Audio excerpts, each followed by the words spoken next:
David, so couple things. When did Nelson start writing and coming up with the infinite banking concept? And like you have a different perspective. You may have not even been paying attention at that time. I'm just curious from your perspective. Did Yeah.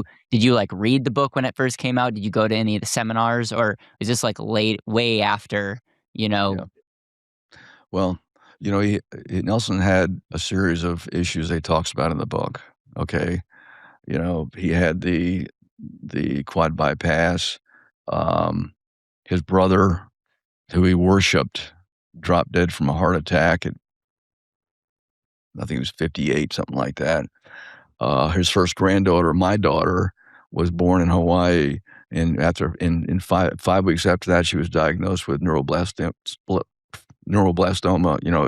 cancer, childhood cancer, and so it was like gut punches, boom, boom, boom, and then of course he talks about interest rates skyrocketing, um, but he, he put this together. He didn't label it IBC until, gosh, I think his first trademark that he applied for was in the late '80s, and then he had them, and then the internet banking concept was a trademark. Um, and then he implemented these strategies in his own life, and he bought as much whole life as he could buy on himself, his children, his children-in-law, everybody, because he wanted to create that that system of policies that he could totally replace all those conventional loans with.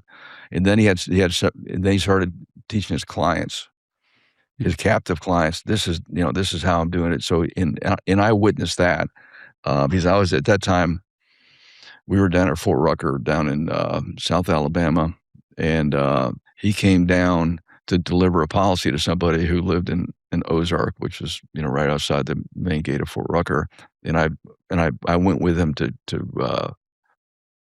witness this. I don't know why I did it. I don't know why he invited me. I didn't think about it, but I went. And so he whipped out this policy, and told the guy, "Sign here," just like me, sign here. And the guy was a good friend of his. He was a client of his, and he probably had, I don't know, 4 or 5 or 6 policies. And I think it was a $60,000 annual premium, if I remember. And boom, boom, boom. It's like, so he was doing this himself. And then he started in the uh, early '90s doing seminars in Birmingham. Okay. And he was a Guardian guy back then, like I said, and he would use their facility to do these seminars. And the very first seminar on DVD that he produced was in 2001, and it's actually in a tiered classroom, and that was the Guardian facility he did it in. So he started doing these seminars, and he would have maybe 1, 2, 3, 4, 5, 10, 20 people that would come to him, and he just said, "Okay, I'm going to do these over a 10-week period, and we're going to talk about it for like an hour a night, every Wednesday night for 10 weeks or whatever." And the first week would be 10 people there. The second week would be 9, then 8, 7, 6, and finally one person finally show up. He said, "This isn't working." So that's why he started doing them over 2 days, because he got a group together, and they basically kept them together. And then he used, uh, and so at that point we didn't move back to Birmingham until 2000. okay. So everything he did up to 2000, I didn't have any idea what he was doing. I was busy. So I was still in the military. We're doing our thing. Um, and I thought he was just, as part of his life business. We had no idea where it was going to go, what it was going to do. And he didn't either. And so somebody said, "Listen, you need to take all your notes and all your stuff and put it in a book, because you're only going to reach very few people unless you get a book Mhm. out." And so he had everything together from doing this for the last 3 or 4 years. So he just put it all together and self-published a little book. And several people out there who he'd been working with, like Kim Butler was one of them that comes to mind. She said, "Hey, send me 100 copies," and he did. And she loved it. And he refined it, first edition, second edition, third edition, fourth Mhm. edition. Um, and he didn't promote it.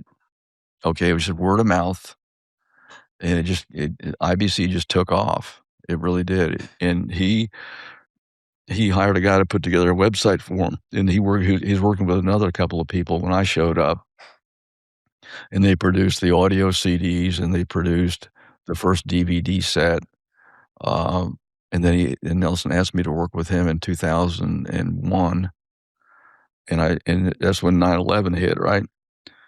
And, I said, "Hey, I can't leave the military right now because there's too much going on."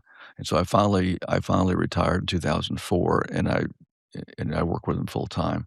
But, I mean, I was still at that time, we lived in Birmingham, and I was, working here with a unit here. So, he would ask me to do stuff, and so I was trying to modernize his platform. I mean, he used VGTs for a seminar. I'm not sure what that is. It sounds old.